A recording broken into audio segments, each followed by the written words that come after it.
예, 안녕하세요. 세뇌 탈출입니다.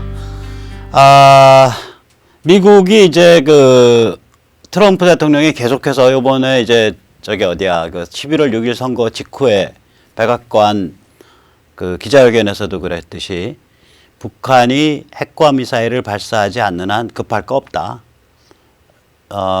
We are not in a rush. 그러니까 서두를 거 없다. 시간 두고 니들이 뭐 해봐 하고 기다리면 된다. 이런 물론 경제 제재로 목 확 조여놓고 군사 포위로 완전히 통제해놓고 압박해놓고 그러니까 맥시멈 프레셔 상태에서 발효시키면 된다. 한마디로 이제 발효 전략이거든요. 이것에 대해서 우리가 어떻게 평가해야 될까 오늘 그 말씀 좀 여쭈면서 앞으로 한국에서 벌어질 일, 한반도에서 벌어질 일을 상상했을 때 야당과 시민은 어떤 포지셔닝을 취해야 되나 이런 말씀을 좀 여쭈고자 합니다. 잠깐 화면 보시죠. 한마디로 발효 중이니까 급할 거 없다 이 소리예요. 여기에서 이제 이건 제가 보는 트럼프에 대한 해설이고 여러 종류의 해설이 있어요. 어감에 따라서 이제 A타입은 세이모 국가안보회의 WMD 조정관, 전 조정관이에요. 어차피 시간 걸릴 일이니까, 트럼프 말이 맞다. 근데 시간 걸릴 일이어서 맞는 건 아니에요. 그러니까 이게 이제 다시 말하자면, 이 발효가 진행 중이기 때문에, 이건 어차피, 발효 너무 진행하면은 쉬잖아요, 김치. 그러니까 손을 봐야 된다고요. 어떤 식이든지 결판이 나야 돼요. 두 번째 해설은 뭐냐면 크리스토퍼 힐 동아태 전 차관보, 아들 부시 때 차관보일 거예요. 이거는 이제 급하게 결판이 안 나니까 트럼프가 지금 속도 조절 중이다 라는 그런 식으로 표현을 하고 있고요. 이제 피츠패트릭 전 부차관보는 이제 이 사람은 좀 민주당 계열일 거예요. 교착 상태에 대해서 트럼프가 변명으로 둘러대고 있다. 이런 그러니까 미국에서도 이것에 대해서 이 전문가라는 사람들이 주로 이제 전문가들이 국무부 라인들이에요. 이 사람들이 이런 말들을 하죠. 근데 이제 과연 그럴까? 제가 생각하기는 발효 상태에서 시간을 끌고 있는 거예요. 발효가 되도록. 그래서 무르익도록. 무르익으면 따야죠. 결판 내야죠. 이 사람들도 시간 끄는 거 괜찮다. 어차피 이렇게 말하는 사람들도 뒤에 뒷맛을 남겨요. 자기 발언에. 이 같은 교착 상태가 지속되면 북한 도발 위험성이 높아진다. 지금 트럼프는 이 최대 압박으로 북한을 무지막지하게 조이고 있기 때문에 엊그저께 6,300만 달러 자산 동결 같은 경우 이거 엄청나게 타격 큰 거거든요. 옛날에 방코 델타 2005년인가 방코 델타 할 때 불과 2,500만 달러였어요. 그때도 거의 아파가지고 자지러지는 비명을 냈었거든요. 북한 체제가. 이게 6,300만 달러면 액수도 액수지만 이게 왜 문제가 되냐면은 이런 식으로 은행 자산이 동결이 되면요. 북한과의 거래를 안 하려고 그래요. 왜냐하면 대금 받을 게 중간에서 동결돼 버리는 수가 있으니까 먼저 선입금하면 통장에 돈 들어온 거 보고 물건 보내줄게 이제 이렇게 되는 거죠. 그리고 그나마도 또 세컨더리 보이콧 걸릴까 봐 굉장히 몸조심하게 되고. 그래서 이게 타격이 2중 3중짜리 타격인데 이런 거는 이런 식으로 경제 압박, 경제 봉쇄 조이고 군사 봉쇄 조이고 맥시멈 프레셔로 그 상태에서 급할 거 없다. 그러니까 결국은 시간이 갈수록 북한은 이제 도발 위험성이 커지는 거죠. 그래서 이거는 이제 어떻게 보면 미국이 북한을 도발 유도하고 있는 거 아니냐. 그래서 명분 잡아서 치려고 이렇게 볼 수도 있는 거예요, 이게. 그런데 다행히 불행 중 다행인지 김정은 입장에서 도발 대행업체가 있어요. 지가 도발 안 하더라도. 그 이제 이 대행업체 사장님이 문재인입니다. 이게 도발 대행업체예요, 이게. 그러니까 미국은 이제 북한대로 너 도발할래, 항복할래, 양자태기를 강요하는데 문재인은 이제 도발 대행업체죠. 프로보케이션 에이전시가 돼요. 그래서 이거 무슨 짓을 하고 있는 거냐면은 문재인 정부의 대한민국 국방 해체, 방위 해체가 김정은 입장에선 도발을 대행해 준 거예요. 자기가 해야 될 도발을. 그러니까 DMZ 해체하고 뭐 오늘 신문에 엄청나게 보도되더라고요. DMZ의 시범으로 그 감시초소 뜯어내는 거 프로젝트. 그 다음에 그 한강 하구 내주고 NLL 뭉개고 뭐 이런 게 이제 문재인 정부가 이제 국방을 해체하는 건데 저는 이 전직 장군들 뭐 군인들 뭐 하시는지 모르겠어요. 이런 건 굉장히 심각한 일이거든요. 그 자기가 살아온 인생 전체를 부정하는 행위가 저질러지고 있는데 그냥 연금 타먹는 셈인지 뭔지 그냥 가만히들 계시니까 이게 군복 입은 퇴직 공무원이지 군인이 아니죠. 퇴직 군인이 아니죠. 그러니까 우리나라에 군인이 없는 것 같아요. 군복 입은 공무원만 있어요. 그러니까 이제 효과는 없고 문재인이 그 도발 대행을 해주지만 이게 효과가 그렇게 크질 않아요. 왜 그러냐면 저보고 막 손가락질하고 뭐 비판을 하시더라도 너무 그렇게 DMZ 일부 좀 드러내고 뭐 감시초소 드러내고 한강학원 내주고 물론 위험한 일입니다만은 지금 이거가 앞으로 1년 안에 정말로 도발로 이어질 가능성, 폭풍군단 같은 게 11군단 같은 게 정말로 남침할 가능성은 저 사실은 작다고 봅니다. 저는. 왜 그러냐면 그건 김정은이 목숨 내놔야 될 일이에요. 그거는 한국을 향해서 핵미사일 쏘는 것만큼이나 작은 일이라고 봐요. 그러니까 실제적 효과는 없고 그 대신에 사람들은 극도로 불안해지고 긴장하게 되고 문재인을 원망하게 되죠. 그리고 문재인 정부만 우리 대한민국 사람들한테 또한 국제사회에 대해서 나 북한을 위해서 뛰고 있는 사람이야. 나 북한을 위해서 도발을 대행해주고 있어. 이렇게 보여지는 거예요, 이게. 그러니까 도발 대행업체 혹은 도발 대행업자로서 셀프 인증 중인 거예요, 문재인이. 자, 한번 그래서 이게 왜 어떻게 인증됐나 한번 보시죠.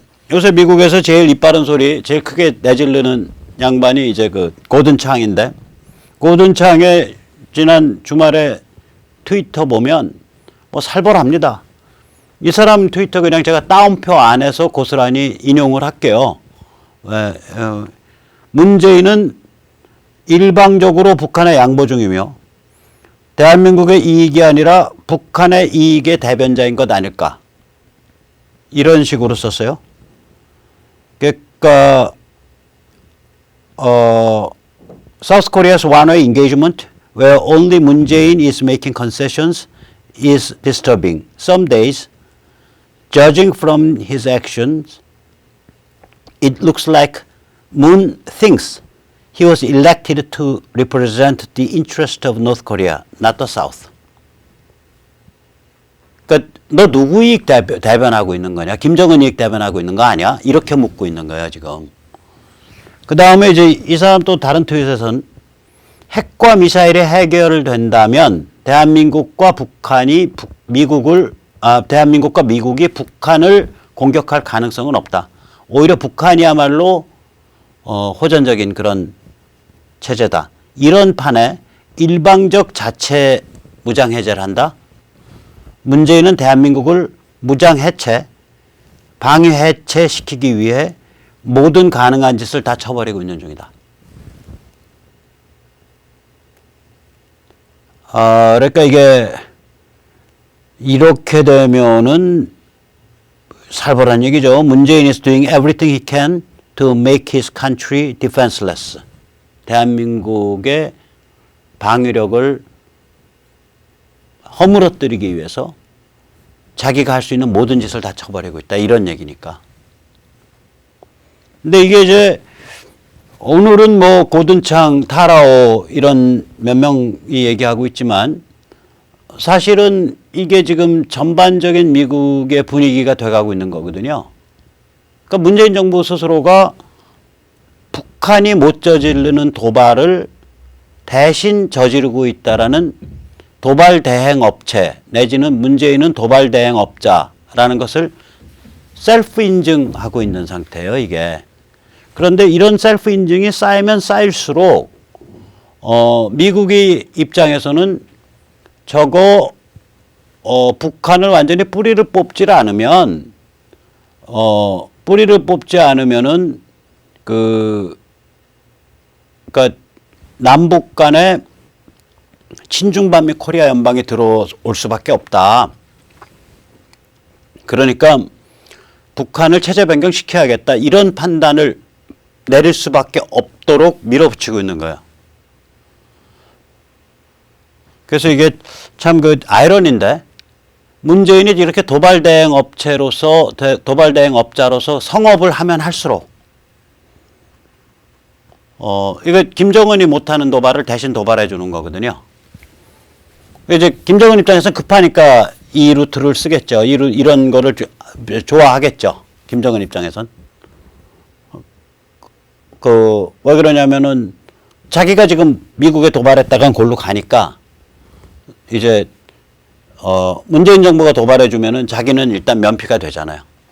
근데 그 겉으로 보면 그게 뭐 말이 되는 것 같아 보이지만 이게 쌓이면 미국 입장에선 아 진짜 북한 저거 체제 변경 시켜버려야지 그냥 뭐 비핵화 한다고 적당하게 타협했다면 큰일 나겠다 이 생각을 할 수밖에 없죠.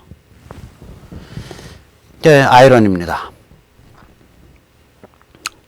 자 그래서 이런 와중에 이제 상황이 이렇게 가니까 정치권에서도 이제 냄새를 맡기 시작을 했어요. 그래서 정치권에서 이제 코가 제일 그 개코인 양반은 이현주 씨 같아요.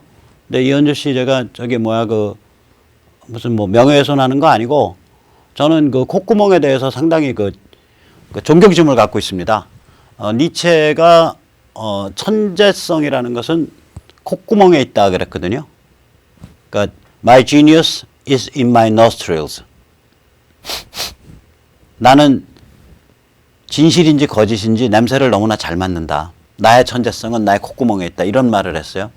그러니까 이 콧구멍이라는 건 굉장히 인간의 신체 기관 중에 아주 오묘한 그런 부위에 해당하기 때문에 이현주 씨의 콧구멍이 무지하게 성능이 좋다라는 게 이현주 씨에 대해서 뭐 특별히 인격 모독이 아닙니다. 전 니체를 인용한 것뿐입니다. 근데 이제 이 냄새를 잘 맡아서 오늘 이런 발언했다고 신문에 보도가 됐어요. 운동권 정권이 미의 겁없이 북 제재 완화를 위해서 미국에 대들고 설쳐댔다. 그러면서 이제 미중 전쟁이 게임이 안 되는 전쟁이고 미국이 이기는 게임이다. 이런 얘기를 했어요. 냄새를 제대로 맡은 겁니다. 이 정도면. 그러면서 이제 또 나는 원래 우파인데 그동안 양심에 반한 의정활동을 하느라고 괴로웠다. 라는 또 그런 그 심정을 토로했는데 이왕 양심이 좀 회복되시는 김에 이렇게 선별적으로 회복하지 마시고 좀 제대로 총체적으로 양심을 회복하십시오. 이 의원님. 선별적으로 이중잣대로 양심을 회복하면 욕을 더 먹어요. 이 의원은 그 전번 제가 세뇌 탈출에서 다뤘듯이 박 대통령 그 탄핵 이르는 과정에서 인격살인의 스트라이커, 주 공격수 역할을 했죠. 뭐 제가 전에 예로 들었듯이 의사들이 그 비아그라가 뭐 그룹 섹스용이다 뭐 이런 소리 나왔을 때 의사들이 아니다. 그건 고산병 치료제고 그 원래 고산병 치료제로 개발된 약이다. 그 약은.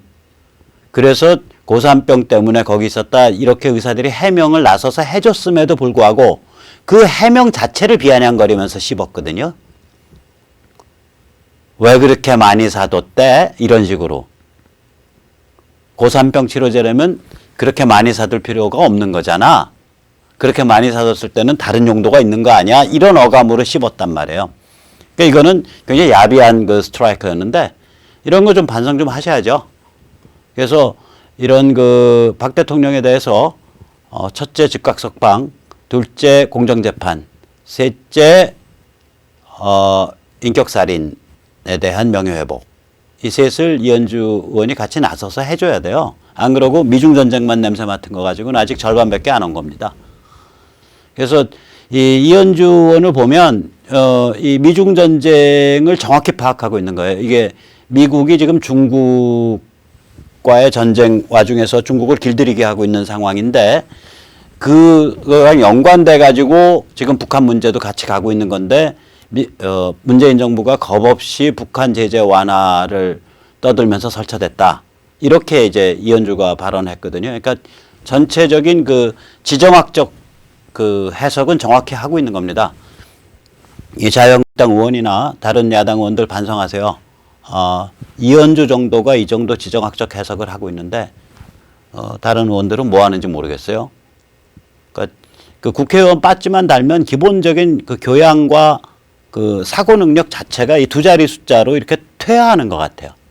제가 보기엔. 그래서 이 그 좀 안 됐죠, 보이면.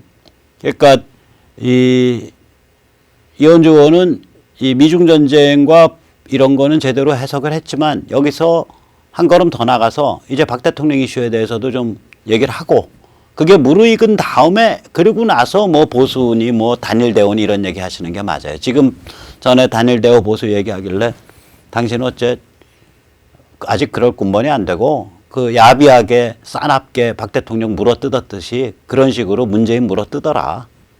그게 지금 당신 딱 격이다. 그런 얘기를 했지만 뭐 지금도 비슷한 얘기를 합니다. 그런데 단지 박 대통령에 대한 이슈를 제대로 다루고 박 대통령 이슈를 제대로 다루고 예, 환골 탈퇴를 한다면 뼈와 그 몸을 전체를 바꾼다면 정신을 전체를 바꾼다면 그땐 또 진짜 뭐 지도자급이 되겠죠. 그래서 근데 그런 면에서 좀 안타까운 건 또 나경원이에요. 저는 인물이 저는 여자 의원들 좋아하나 봐요. 오늘 여자 의원들 얘기 좀 더 하죠. 나경원은 어버버예요. 이 사람은. 그러니까 엊그저께 그 박근혜 대통령이 무슨 감옥 갈 정도로 잘못했냐. 국민들은 지금 진행되고 있는 재판에 공감하고 있지 않다. 이런 말을 했단 말이에요. 아니 말 이 정도 나올 바해야 정확하게 박 대통령 즉각 석방해라. 그리고 뭐 그 저기 뭐야 그 공정재판 진행해야 되고 불구속 상태에서 차분하게. 그리고 그것과 별도로 인격살인 저질러졌던 거 무슨 최태민 악령이라든 무슨 뭐 최순실 아바타라는 둥 뭐 비아그라 그룹세스라는 둥 세월호 7시간이라는 둥 이런 인격살인 저질러졌던 거에 대해서는 나부터 나서서 그거 아니다. 그거 잘못한 거다. 그거 폭도 정치였다.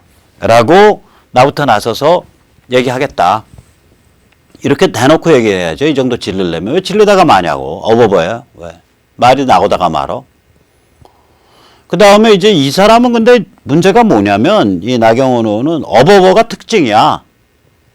이 사람이 2016년 11월에 한참 이제 그 탄핵 막 그 달아오르기 시작을 하고 사드 문제가 막 불거질 때예요. 이때가. 이때 동부가 평화외교의원 방문단이라고 해갖고 미국을 갔어요. 그때 그 트럼프 당선 직후에. 이때가 사드 배치가 핵심 쟁점일 때인데 이때 이제 간 사람들이 사진 보시면 아시겠지만 정동영 뭐 김부겸 조배숙 이런 사람들이에요. 여기 들러리를 섰다고. 그러면 갔다 와서 발표 내용이 정동영이나 김부겸이 한 것과 정면 배치되는 발표를 해야 될 거 아니에요. 나경원은 외교했으니까 알잖아. 요번에 저기 어디에요? 미중 2+2 회의, 그러니까 외교 국방회의 때 그 발표문 보면, 그거 다 내일 다뤄드려야겠구나. 그거 재밌어요, 발표문. 발표문 보면 미국 국방장관, 그 다음에 중국의 국방장관, 그러니까 매티스랑 또 중국의 카운터파트, 그 다음에 이제 미국의 국무장관 폼페오하고 중국 쪽에서는 정치국원이에요.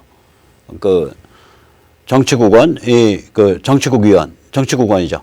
그렇게 해서 발표를 했는데 그 같은 자리에서 발표문을 각각 낭독했는데 미국 쪽의 그 관점하고 중국 쪽의 관점이 달라요. 합의가 아니라고. 그러니까 미국에서는 우리가 중국 사람 만났을 때 이러이러한 얘기를 했다. 이게 발표문이고 중국 쪽에서는 우리는 이러이러하게 생각한다. 해서 이런 발표문이라고. 그러면 나경원이 이때 과연 갔다 와서 옆에서 정동영이 떠들고 김부겸 떠들 때 자기 나름대로의 정확하게 각을 세운 발표했냐? 안 했어요. 그러면 이게 들러리라고 이게. 정동영 들러리 서고 김부겸 들러리 선 거예요. 그때 발표장에서 김부겸 뭐라 그랬냐? 미국의 선제부포가 없도록 하겠다. 그 다음에 남북관계는 2005년 합의를 기본으로 해야 된다는데 아니 무슨 자다가 뒷다리 긁는 소리냐고 김부겸은. 이젠 장관이지. 왜냐? 2005년은 핵실험하기 전이요. 2006년이 최초의 핵실험이거든요. 핵실험하고 ICBM 실험하고 미국 본토 타격 능력이 있네 없네 그러고 핵 기술이 지금 저기 뭐 수소폭탄 수준에 도달했네 마네 하는 사원인데 무슨 2005년 같은 소리를 하고 있어. 그리고 그때는 저거의 기본이 육자회담, 다자회담 구조라고요. 지금은 미국이랑 속된 말로 다이다이 맞먹는 다이다이 뜨는 미국이 끌어내갖고 중국 잘라버리고 러시아 잘라버리고 대한민국 다 패싱하고 그러고 딱 끌어내놓고 지금 목 조르고 패는 상태잖아요.